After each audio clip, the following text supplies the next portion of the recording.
माया के परवा बनके उड़े हवे मोर मन। तोर अंगना माया थे बरवा, खोजत रही थे दिन रात जन। अरे गोरिया तोर सुरता के छाँव, बिना तोर मोला लागे सुनसान गाँव। बांस के झुरमुट में गूंजे हवई बंसी, तोर नावले धड़के मोर छाती के धुन सी।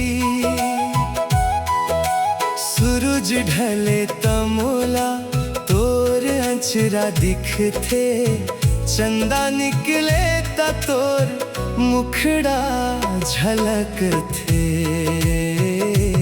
माया के परवा बनके उड़े हवे मोर मन। तोर अंगना माँ बैठे बर, खोजत रही थे दिन रात जन।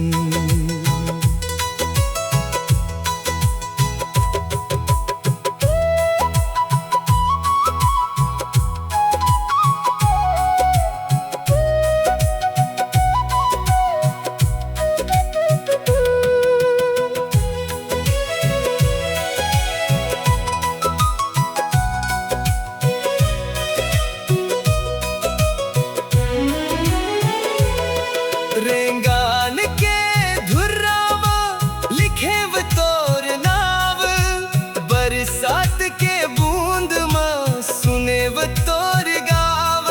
तोर हंसी झन लागे जैसे फूटे बिहान, तोर संग जिए बर कर थो मैं अरमान।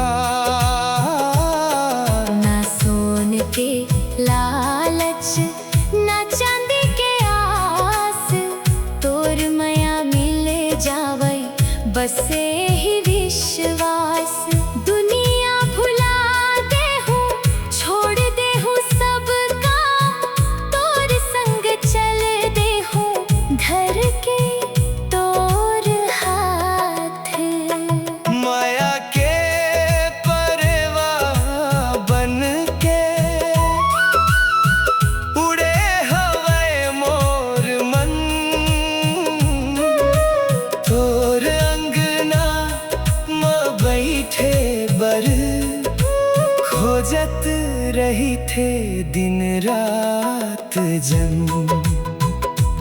अरे गोरिया मोर जिंदगी के दान, तोर लेच चल थे मोर गीत के